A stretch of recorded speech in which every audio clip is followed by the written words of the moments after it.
No dia da tomada de posse do líder da Frelimo, Daniel Chapo, como novo presidente de Moçambique, converso com um português que ama aquele país africano, José Pimentel Teixeira.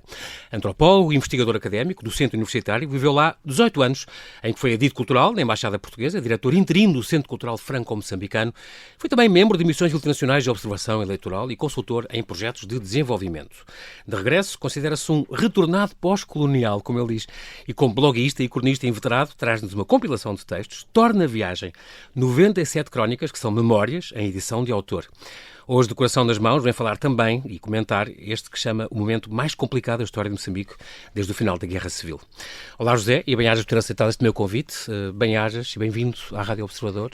É muito bom estar aqui contigo numa conversa que estava prometida há meses, mas por várias coincidências calhou hoje, que é um dia tremendamente bom para conversarmos sobre isto. Sim, muito obrigado pelo convite. E sim, tínhamos falado nisto há uns tempos e é uma coincidência saudável.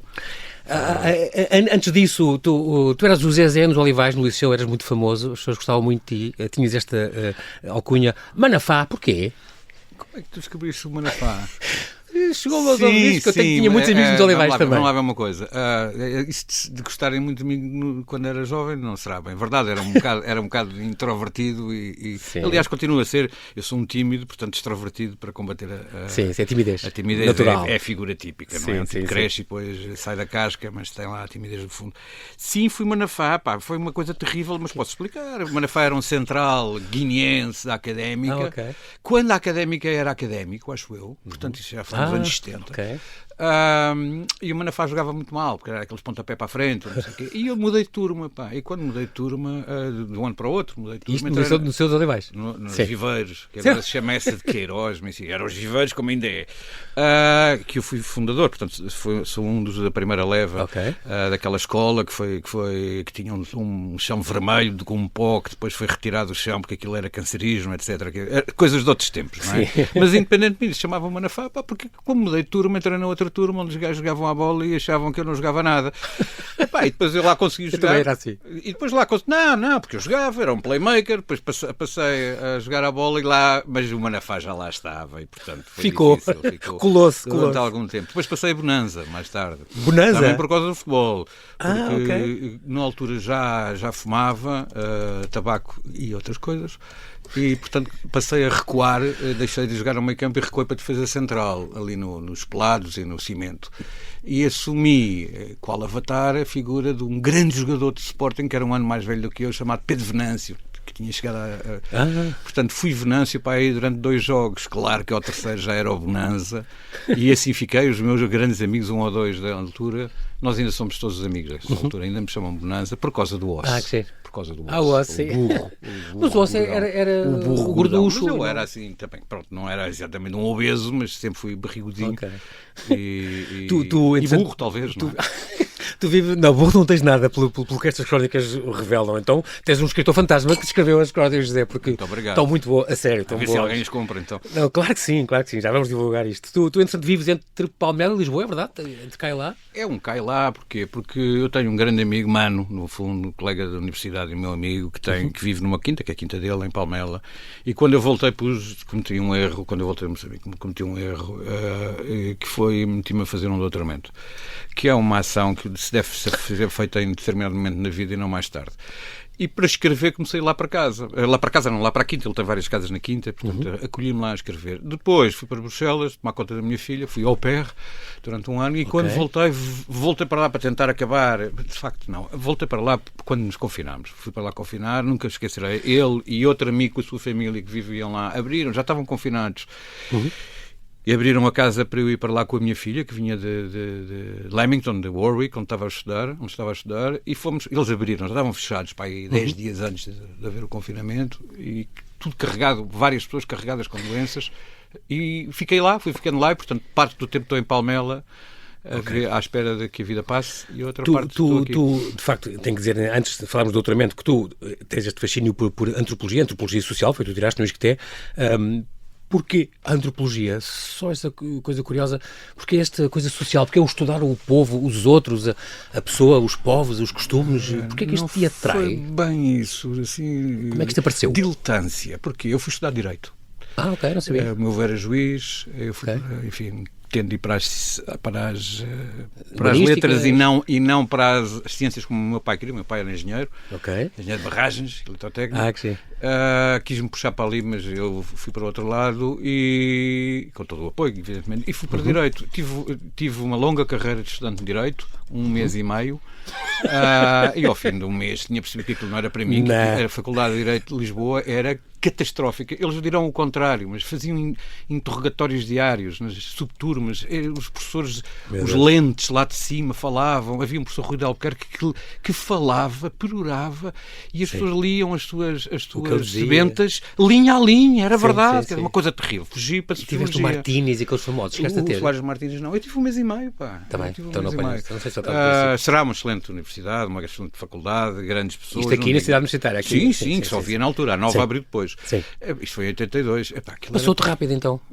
Sim, eu fugi. Não, eu fui para lá naquela de arranjar uma carreira e tal. Eu fui para a Sociologia, no ISCTE. Nem sabia que havia Antropologia. Sociologia / Antropologia era o primeiro ano, no segundo ano tínhamos que escolher. Quando chegou ao final do segundo ano, as pessoas mais interessantes da minha turma, 3 ou 4, aquelas meninas mais simpáticas, não é as meninas bonitas, as mais apelativas do ponto de vista intelectual, estou a falar a sério, também bonitas, é certo, e um ou dois tipos mais interessantes foram para a Antropologia, e eu disse, o que é que eu vou fazer para a Sociologia, onde estão tipos que são quase de gestão? Não andavam de gravata, mas quase. Fui para a Antropologia. Foi mais um bocado isso. E gostaste, não gostaste? Eu gosto do olhar antropológico, acho que foi um erro. Era um curso um bocadinho teórico, tu dizias isso, que achavas disso. É um curso um bocadinho teórico. Eram os professores na altura, que havia a noção, na altura, estou a falar dos anos 80, era um curso novo com gente nova. Eu tive professores muito bons no ISCTE, na altura. Muito bons. Eu gosto sempre de dizer que um grande professor, eu tive 2 ou 3 professores muito bons na universidade, na escola também. Um tipo que era o Nuno Baez, que foi o meu professor de filosofia, que é um tipo célebre no liceu. Um tipo chamado Abílio Esteves, que era professor, já deve ter morrido, que era professor de história, um grande professor. Aqueles velhos professores de liceu que são melhores que os professores de universitários. Sapiência e capacidade pedagógica. E depois na universidade tive alguns excelentes professores. Marcaram. O Pacheco Pereira, que eu às vezes ouço falar e fico com as mãos na cabeça, era um professor absolutamente extraordinário. Um homem fantástico, não como comentador político, mas isso é outra coisa. Exatamente. E um grande o Marcelo também dizia, há quem diga isso também do professor Marcelo, era um ótimo professor, com o presidente depois. Mas como não é a mesma coisa. E um tipo que foi talvez o professor que mais me marcou na vida, que é o João Leal, que é um grande antropólogo português, um grande etnógrafo, um grande tutor, um grande professor, um grande mentor. Não foi mentor, ele marcou-me, eu nunca tive uma relação muito próxima com ele enquanto aluno, mas depois passei anos a ensinar aquilo que ele me tinha ensinado. E às vezes lembrava-me, já com 40 anos e 40 e tal anos, como é que o João Leal daria isto? Tu também chegaste a ser professor de Geografia, concretamente. Tinhas a imagem desses professores? Tentavas ter um professor assim, antiga? Não, porque eu fui professor de Geografia em 1985, quando já tinha pai 21 anos. Uma escola para lá do Trancão. Em Loures, sim. Conselho de Loures. No Catujal, que era uma dezena... É aquilo, era outro mundo. Mas não foi uma boa experiência. Foi uma experiência fantástica, mas repara, o Catujal era uma zona clandestina que a Câmara Municipal de Loures, estou a falar de 84, 85 e 86, tinha urbanizado, construído estradas e esgotos. Autoconstrução, não era barracas, mas era autoconstrução, uma escola nova, e eu tinha 21 anos, era relativamente o mais novo, não era, mas os outros eram todos muito mais velhos, mas deviam ter no máximo 38 anos, os outros professores. E eu cheguei lá, tinha 250 alunos e era o único professor de Geografia. E, portanto, estás completamente à solta, um bocadinho aterrorizado, serviu para muita coisa. Era um ambiente pesadíssimo. Mas não era pesadíssimo de crime, era pesadíssimo de falta de disciplina, mas não era nada, não havia esta coisa que se conta agora. E os putos gostavam muito de mim porquê? Porque eu, no primeiro dia que fui lá, fui substituir uma grávida e cheguei lá. Eu tinha um carro, mas estava avariado naquele dia, eu estava na revisão e, portanto, cheguei lá de descapotável. Eram aqueles Peugeot 205 descapotáveis que um amigo meu tinha. Ali, naquele contexto, chegar um miúdo de 21 aninhos, tu olhas hoje já num descapotável. E depois passei todos os dias com o meu carrinho, que era como se fosse hoje no Aston Martin ou assim. Exatamente. E chegava no meu Fiat 600, que tinha sido o carro da minha mãe, que me tinha caído nas mãos, e ainda para mais tinha lá uma grande amiga, que era professora de fotografia, que hoje em dia não, que depois veio a ser a minha madrinha de casamento, que eram dos mesmos muito amigos, mas os miúdos achavam, evidentemente, vendo-nos juntos, que o setor já tinha ali arranjado uma namorada. Portanto, tudo isto dava uma certa patina à imagem do jovem professor, mas serviu-me também para uma coisa: não querer ser professor da escola secundária, porque é um trabalho terrível, duríssimo. E que de facto, deve ser muito respeitado. O papel dos professores eu respeito muito e gosto muito dos papéis dos professores. E acho que tem sido muito achincalhado, digamos assim, muito destratado, maltratado nos últimos tempos, mas cada vez que encontro aqui pessoas que são professores ou que se lembram de professores bons que tiveram, gosto sempre que falem disso. Porque... Posso insistir nisto, porque eu lembro de há muitos anos, vim em Lisboa, estava em Moçambique, há 15 anos, imagina. Estava em Moçambique, cheguei no dia seguinte, havia na Universidade, no Museu de Etnologia, Vetusto, 7 ou 10 lançamentos de livros de antropologia, assim um evento absolutamente extraordinário, deviam ter conciliado todos.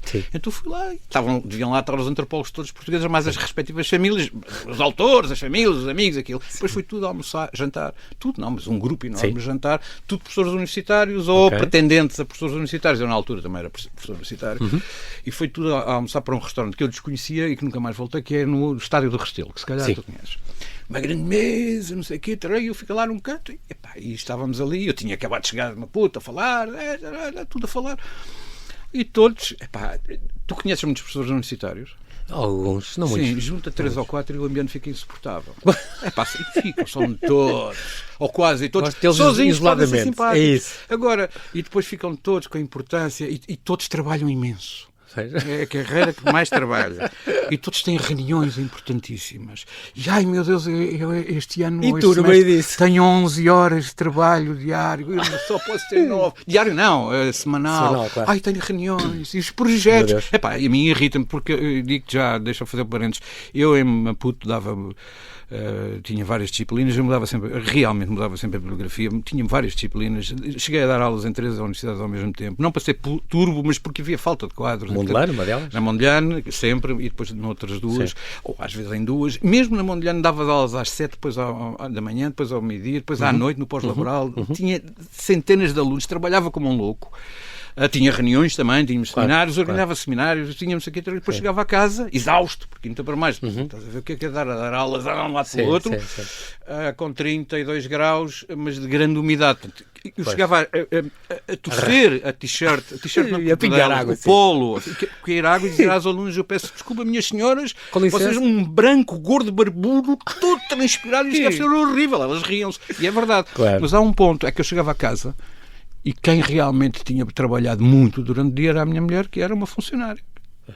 Que tinha estado em imensas reuniões, Agora, compara com este discursinho burguesote, tenho trabalho. Então, estávamos nessa conversa e eu comecei a invetivar, dar um bocado, estou farto desta conversa, ainda para mais porque as pessoas não sabem ser professores, porque nós não temos formação pedagógica. As pessoas mimetizam o que aprenderam e a maioria não mimetiza muito bem. Copy-paste. E está uma senhora que eu não conhecia, à mesa, exato-se a rir, e vira-se para o marido, estás a ver? Ele está a dizer o que eu digo, porque ela era professora do ensino secundário e aquilo era uma conversa entre o casal típico, tradicional, o professor universitário casado com a setora. E a setora passou anos a dizer-lhe: vocês não fazem nada, vocês não têm formação pedagógica. Então, encontrou um aliado. E eu que ainda mais estava do outro lado, é verdade. Tu tiraste uma pós-graduação em Desenvolvimento Social e Económico em África, Análise e Gestão de Projetos de Desenvolvimento. Serviu-te imenso, aliás. Uma coisa que se usa para formar quadros para cooperar com Moçambique, aliás, foste com bolsa. A concluir o doutoramento, estás a concluir o doutoramento ainda, não é? Era para ser um passado, mas estás basta viver um olhar embaciado sobre Moçambique na cercania das modernidades nacionais. Eu pensava que tu ias fazer aquele doutoramento sobre homens brancos heterossexuais e os 4D, desempregados, deprimidos, doentes e divorciados. Mas não foi o tema que tu escolheste. Não sei se não era melhor. Eu posso contar. Tens muito material sobre isso. Eu tenho imenso material sobre isso. Eu vou-te contar a história, já que tu diste. Primeiro, deixa-me dizer que a pós-graduação que eu fiz era um mestrado em estudos africanos. Na altura, mestrados eram coisas complexas, tinham 3 anos e nós tínhamos uma bolsa para ir trabalhar, fazer trabalho de campo. Não vou agora explicar, fazer trabalho de campo em Moçambique. Eu tive 6 meses no interior de Cabo Delgado, já lá vamos depois. Mas serviu-me imenso porque, em vez de fazer a tese, porque depois fui trabalhar e acabei de fazer a tese, fiz a pós-graduação, mas não Foi ali que conheci a que veio a ser a minha mulher e a mãe da minha filha. Portanto, isso é a minha grande tese. Foi uma sorte. Depois... É maravilhosa a Carolina que tu fizeste. Exatamente. 22 anos. Ao fim de 18 anos em Moçambique, aos 50 anos, eu vim para Portugal e, entretanto, separei-me e viemos a divorciar. E, portanto, venho para Portugal, assim, inopinadamente, e volto para a casa dos meus pais. A minha mãe ainda estava viva, mas não estava em casa, já estava numa residência, como os burgueses chamam aos lares, ou às casas de repouso, como já estava numa residência.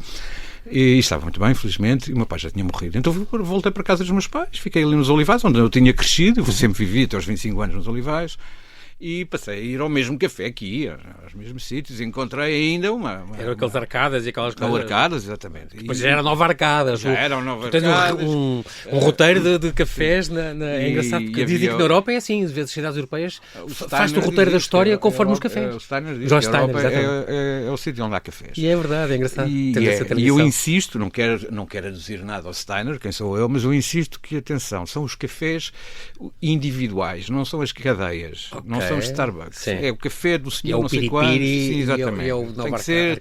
Tem que ter identidade. Quando é cadeia não conta. Mas, e quando eu voltei comecei a ir para os cafés do bairro. Eu estava um escombro, não é? Mas estava mesmo psicologicamente um escombro. Tu voltaste em condições difíceis. Sim, não correu bem. E quando aqui cheguei encontrei uma velha guarda olivalense, gente conhecida, alguns amigos, não todos nesta circunstância, felizmente, mas muitos, já estamos a parar. Eu tenho que fazer, em vez de estar aqui a fingir que vou fazer um trabalho sobre Moçambique, eu tenho que me sentar com esta rapaziada, e eu digo isto sem ironia. Sim. Digo com carinho e com alguma amargura. Tenho que me sentar com esta minha rapaziada, porque somos todos homens brancos, e eu dizia homens brancos no sentido, porque vinha de Moçambique, onde somos todos homens brancos, portanto, olivalenses, heterossexuais, estamos a falar ali do núcleo, pode ser que haja um ou outro homossexual, mas o universo era isto. Porquê? Porque as características eram as todos cinquentões, e depois estavam todos desempregados, porque isto foi a seguir à crise, todos ou quase todos, ou aflitos, ou então a entrar já no Uber, ou não sei o quê, para tentarem fazer, todos com as carreiras profissionais devastadas, por causa da crise, e também, principalmente o pessoal que tinha pouca formação pouco especializada, desempregados, todos, muitos doentes, e estou eu a falar de uma geração, para a nossa geração, que é a geração houve muita heroína, muito álcool. Sim. E portanto muita gente que se cura, que se curou com sofrimento e tudo, e depois chega aos 50 anos e tem os problemas de fígado, etc. Ou então porque as doenças vêm por si mesmo, todos desempregados, todos doentes, todos divorciados e deprimidos e deprimidíssimos. E portanto, só sentada, que seria uma tese sobre isso, os 4 meses. Eu estava mesmo a pensar em fazer isto. Houve um companheiro que se matou e eu disse, nem pensar nisto, não. Soubeste reagir. Não é que eu estivesse neste rumo, sim, mas nem pensar em agora ir fazer um texto sobre isso. Não digo uma tese, não vale a pena, vamos respeitar. Tu fizeste tudo e mais alguma coisa na tua vida. Eu estou a ver, não vamos ter tempo de desenvolver, porque eu quero falar de Moçambique, mas técnico de microfilmagem e documentação histórica, trabalhaste na Torre do Tombo, nos Arquivos Nacionais, Comissão Nacional de Comemoração dos Descobrimentos Portugueses, as atividades nos Palopes, foste em Moçambique, adido cultural, embaixada portuguesa em Maputo, responsável do Instituto Camões, depois foste diretor interino e oficioso do Centro Cultural Franco-Moçambicano em Maputo. Tinhas um francês sofrível, dizes tu, o francês era sofrível. Não era muito bem visto pela comunidade francesa. Mas também nos fizeste ali umas atividades, animaste as sessões de cinema, por exemplo. Foram famosas as tuas sessões de cinema em Maputo. Animei umas sessões. Porque estavas no embaixada e no Instituto Camões e passaste para os franceses um tempo. Eles não tinham ninguém para o lugar? Não foi bem assim. Eu estava como eu fui como adido cultural da história. Posso contar como é que eu fui para lá? Foi muita piada. Eu fui para a Comissão de Descobrimentos. Tens 30 segundos. Antes do intervalo. Aproveita. O antigo adido cultural, que era um tipo fantástico, José Capelas, José Soares Martins, convidou-me para o substituir, por causa de um atrevimento. Tens uns artigos com ele? Não foi por causa disso. Sim, escrevi depois um artigo sobre ele, mas não foi por causa disso. Porque eu cheguei lá e ele estava muito preocupado, porque havia E fui lá fazer uma ronda de conferências e exposições com um conferencista e aquilo não estava desalfanegado. E ele estava muito preocupado e disse: doutor, estou aqui com um problema. Não... Quando eu cheguei, as coisas estão retidas na alfândega. E eu disse-lhe: eu estava contentíssimo, estava a voltar a Maputo a Moçambique ao fim de um ano. E disse: doutor, não há problema. Estamos em África. Estupidez que se diz quando ser jovem. Estamos em África. Se tivesse tudo a correr bem, não tinha piada. E ele parou, interrompeu e disse: você é que me vem substituir. E assim eu ganhei um lugar fantástico e mudei a minha vida. Tu, quando sentes, tu que viveste lá aos 8 anos e que tens este fascínio por Moçambique, gostas muito, e tenho a sensação que para ti falas de Moçambique e lembras-te de Moçambique com um brilhozinho nos olhos. Não sei se estou enganado, mas dá-me a ideia que sim. Sim. Não estás a sofrer muito agora com toda esta agitação e confusão e esta Frelimo que ainda está lá e já não existe e que não sei o quê. As pessoas a morrerem na rua, bala real contra manifestações que não são de 20 pessoas, mas de centenas de milhares. Está uma grande confusão. Como é que tu estás a sentir este movimento desde as eleições, há 3 meses? Ficava muito bem agora fazer aqui sofro muito, mas eu sou um bocadinho rústico e eu vou-te responder desta maneira. Há uns anos, há largos anos, um grande e saudoso amigo meu, de quem eu era padrinho de casamento, foi a Maputo. Foi a Moçambique visitar-nos. E o João chegou. Era um homem muito viajado, era controlador aéreo e era mergulhador, portanto tinha viajado muito e também um pouco em África, acho eu. E passado, eu cheguei e fui buscá-lo ao aeroporto, às 8 da manhã, imagina, e à 1 da tarde estávamos a beber um gin antes do almoço, já tínhamos ido ali, e ele virou-se para mim: pá, como é que tu aguentas isto? Isto o quê, pá? Esta miséria, qual miséria, pá? E isto a pensar no quinto país mais pobre do mundo, que ainda é. Não, mas é diferente. Há um Nobel da Literatura, Brodsky, que diz uma coisa muito interessante, que eu utilizei uma vez num texto, que é: nós somos aquilo para que olhamos. Mas, de facto, nós não olhamos sempre da mesma maneira. Tu vives em Moçambique e isso é uma coisa que as pessoas não percebem. Vives, seja na cidade, a não ser que estejas encerrado, como há muita gente que vai para lá, muito português e estrangeiro expatriado, que vive encerrado no Restelo, imaginemos lá, ou nas Avenidas Novas. Eu nunca vivi assim, não é? Mas, de qualquer maneira, principalmente quando fazes trabalho no campo ou trabalho nos chamados bairros, quer dizer, e tu vives, mesmo na cidade grande, mesmo nas artérias fundamentais, e o João estava a ter essa experiência das primeiras horas, tinhas, na altura, depois foram afastados, tinhas os doentes de paralisia infantil arrastando-se no chão a pedir dinheiro, os velhos alcabrados, as crianças doentes. Isto nas ruas. Nas ruas, parado no semáforo. Eu acho que eu tinha levado a um supermercado comprar qualquer coisa, não sei quê, e à porta estão os pedintes desesperados, faimados, e dirão: aqui também há. Não confundamos as coisas. E, portanto, tu não olhas, tu abstrais-te. Porque senão não resistes. É como fazer um trabalho de terreno. Principalmente no campo. Eu não vou começar agora a fazer histórias de choradinho, mas há momentos em que tu desabas. Como é que é possível? O que é que estamos aqui a fazer? Há 1 ou 2 crónicas em que eu aludo a isso. Eu lembro de ter escrito um texto sobre mitologia que seria para a minha tese. E dei a ler a um grande amigo meu, olha, esse de Palmela, e disse: corta isto, senão vão dizer mal de ti. Corta isto porquê? Corta isto. Parece mal porquê? Ou seja, eu sou um antropólogo, estou aqui para trabalhar, eu tenho que deixar morrer as pessoas à minha volta. Eu não vou... Tu não sejas politicamente correto, Zé. Mas tu não és tudo menos isso. Não, mas como é que um antropólogo, principalmente os antropólogos a maioria tem todas a mania das boas causas e não sei o que, o relativismo e as boas causas, que é uma coisa que eu abomino, mas como é que eu para trabalhar vou negar que se eu estou a trabalhar em contextos sociais e económicos muito pauperados, miseráveis, eu estou a trabalhar e estou à minha volta a deixar morrer as pessoas. Sim, mesmo. Como fotógrafo de guerra, não é? Repórteres, o que é que vão fazer? Eu lembro uma vez estar aqui, eu que não à frente das balas. Pus-me aqui, fomos jantar, eu, a minha mulher na altura, e mais 2 grandes amigos antropólogos que fizeram trabalho em campo em Moçambique, e uma continua a fazer, muito. Àquela altura jantámos, bebemos uns whiskies, ali, olha, ainda foi no Bairro Alto, 2002, 2004, já não sei onde, entre o Bartes e o Targos, que se calhar já não existiam na altura. Não interessa, num barzito qualquer, e eu bebi um whisky a mais. Nós estávamos todos a fazer histórias aquela que parece os tipos que estiveram na tropa, que fizeram não sei o quê, tivemos ali, tivemos acolá, tivemos não sei o quê, e de repente, começa a contar uma história com uma criancinha e eles a chorar, ficaram os 3, e a minha mulher preocupadíssima, lá está ele a deprimir-se outra vez. Meu Deus, lá vamos comprar o Prozac porque ele não está a aguentar. Mas já tinha pedido um whisky a mais, mas há coisas que tu vês. Agora, de cá de longe, se estou com uma dor na alma, não. Estou a olhar para um processo político que é custa ver 300 mortos, evidentemente, custa ver políticos assassinados, mas estás a olhar para... A única maneira é olhar para aquilo e ver, olha, é um processo político doloroso.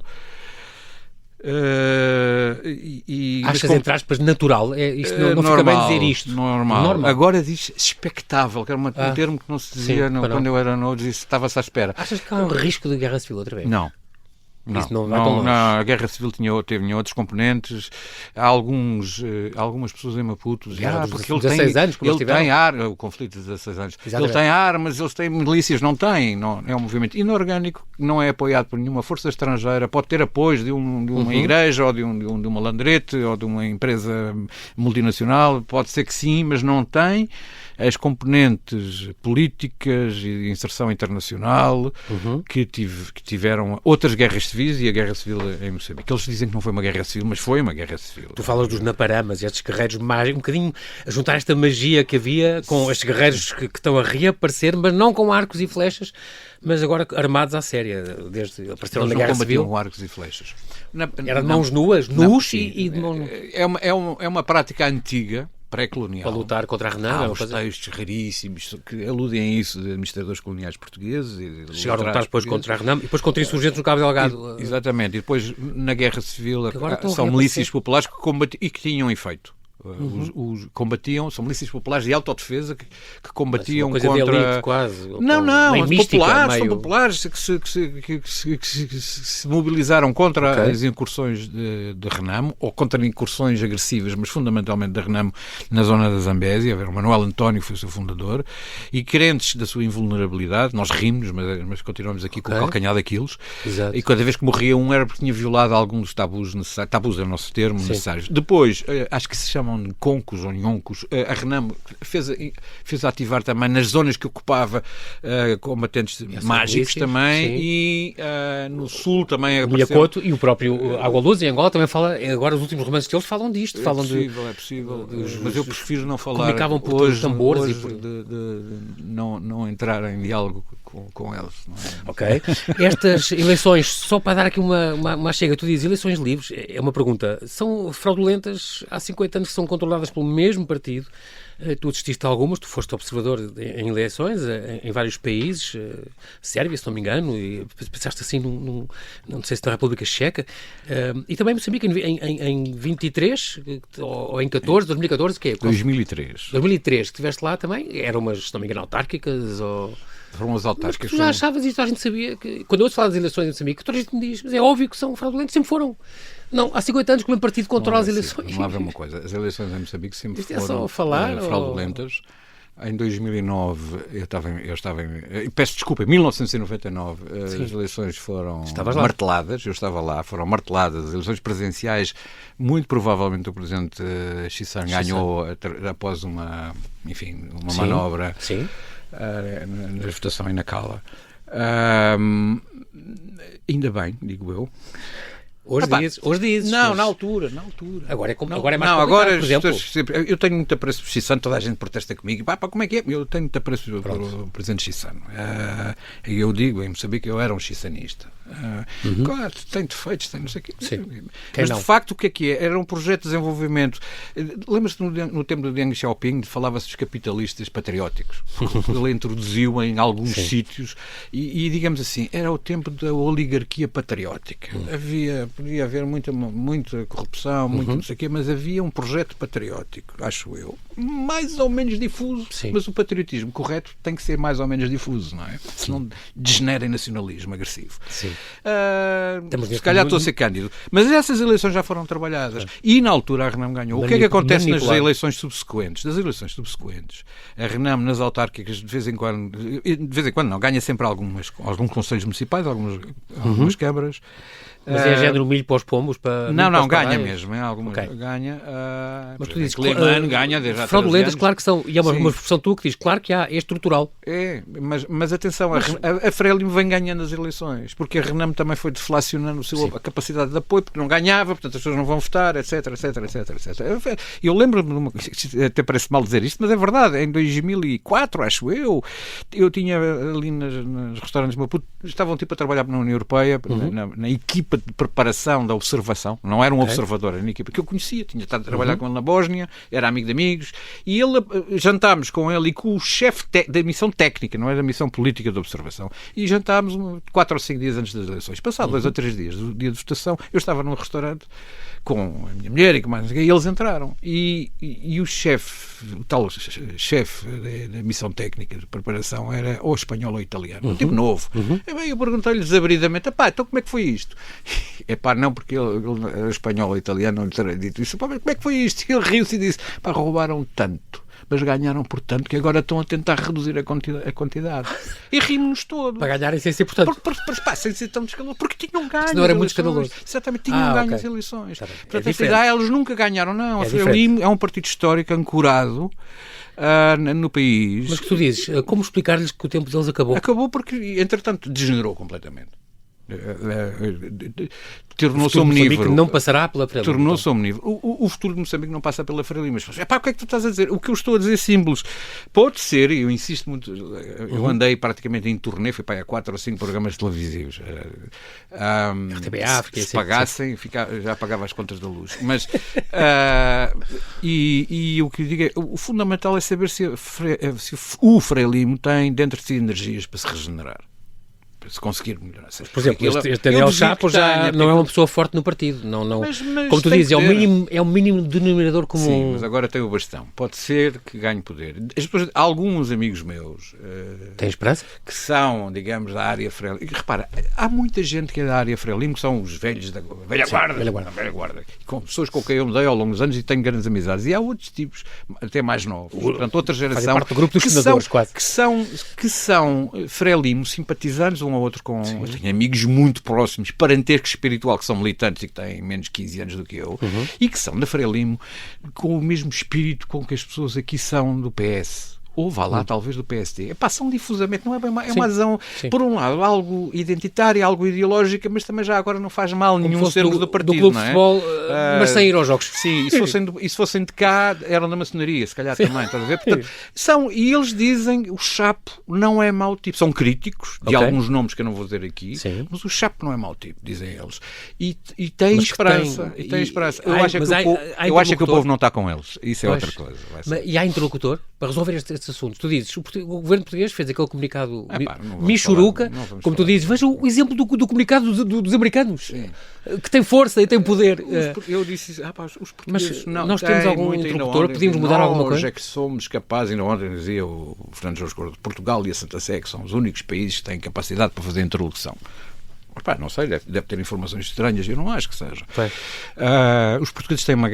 Isto é injusto. Eu ainda hoje estava a falar com um amigo diplomata e dizia, o embaixador, eu conheci muito mal o embaixador, ele não se lembra de mim, conheci-o em Luanda, o atual embaixador em Maputo. Costa Moura, acho que se chama assim. É um tipo com experiência governativa, ainda por mais. Eu conheci-o como um tipo muito... Sabes, quando já estiveste em África e apanhas um diplomata, e normalmente quem nunca trabalhou na diplomacia olha para os diplomatas, olha estes... apanha um tipo vigoroso, viçoso, competente. Temos homem. E ao fim de 30 anos está em Maputo, e eu não acredito, e aliás dizem-me que eu tenho razão, eu não acredito que ele seja incompetente, pelo contrário. É um tipo arguto, competente, percebe, e envia informações para Lisboa, informações legítimas, não é espionagem, informações, o seu parecer é aqui em Lisboa, e não são os diplomatas que estão, não são os diplomatas, os serviços diplomáticos. O que acontece de certeza em Lisboa é que, seja na Secretaria de Estado dos Negócios Estrangeiros e Cooperação, deixa-me só dizer isto, porque acho que se justifica. Houve 3 grandes secretários de Estado dos Negócios Estrangeiros e Cooperação. As pessoas quem não acompanha não percebe. É o secretário de Estado dos Negócios Estrangeiros e Cooperação que acompanha os assuntos da África. Sim. Não só da CPLP, mas da África. E também do velho ACP. E o José Manuel de Abrão Barroso foi um grande secretário de Estado, muito jovem na altura. De facto, foi ele que abriu o caminho para a chamada cooperação, para os instrumentos de cooperação.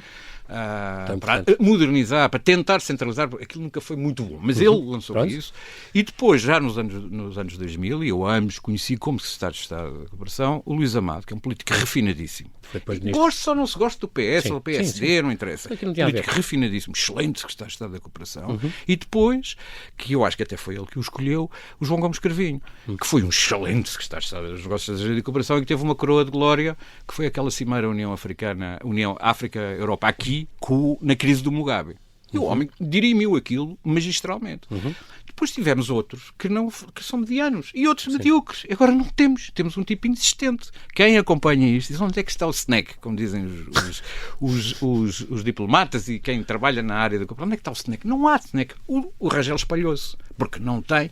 Ou porque é um centralista, ou porque tem um... Fez-te impressão a primeira vez que não foi um Presidente da República a uma tomada? Não me fez impressão nenhuma, não podia. A primeira vez que mandou um ministro. Não podia. Devia ter ido tem grandes ligações a Moçambique, não é? Pelo pai, pela primeira vez em anos, Portugal enviou o ministro e não o Presidente da República. Mas é normal.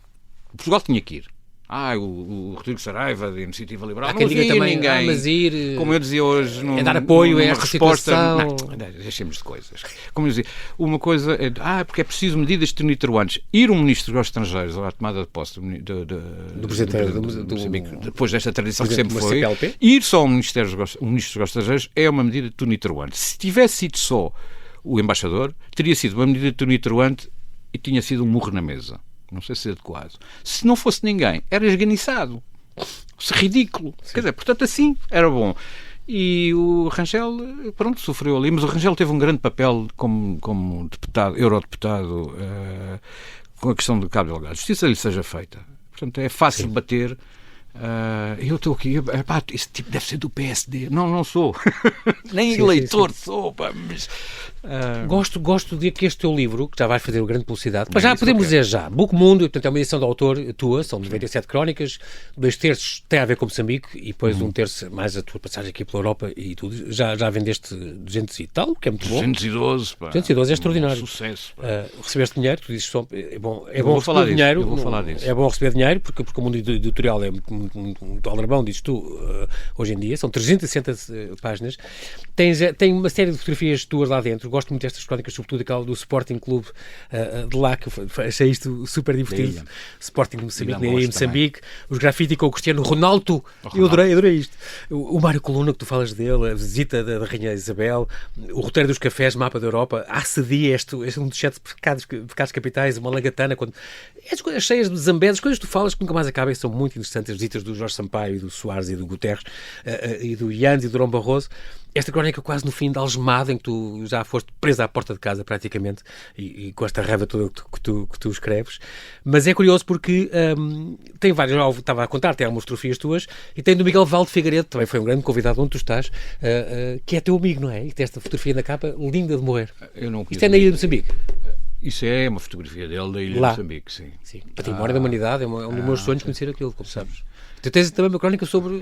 Podia falar sobre o restauro disto. Tem muito que se lhe diga, mas nós temos 2 minutos. Vamos a isso. Então vou falar do meu livro. Sim. Pode-se comprar, é claro. Assim. Algumas amigas tentaram entregar isto. Uma editora à séria. A editora à séria nunca tiveram resposta. Sim. Editoras mais ligadas a Moçambique, editoras menos ligadas a Moçambique. Nos últimos tempos, e há muitos anos diziam, tens de publicar um livro com as tuas crónicas e tal, amigos, e não sei o quê, por causa dos blogs, não é? E depois, 2 amigos recentemente, já não são amigos, disseram, vamos falar com A e com B, e disseram que entregaram também a editoras estabelecidas.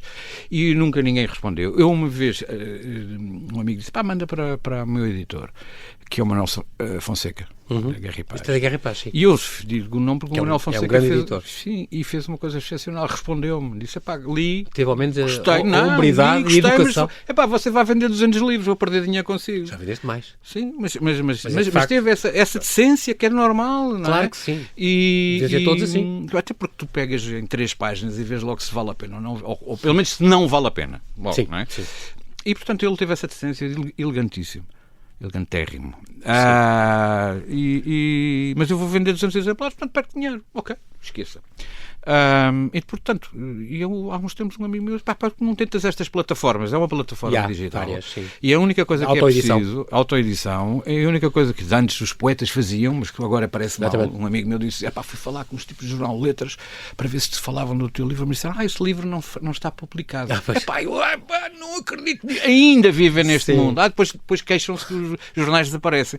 Então, E como é que descobriste isto? Bookmundo existe? Googlei, fui a 2 ou 3 e escolhi este. Tem uma coisa, quem quiser comprar o meu livro, basta escrever no Google Bookmundo, ou seja, livro em inglês Bookmundo, torna viagem. E se quiserem escrever José Teixeira, torna viagem. Pronto, José Pimentel Teixeira. E aparece logo, tum-tum, eu já experimentei, tum-tum.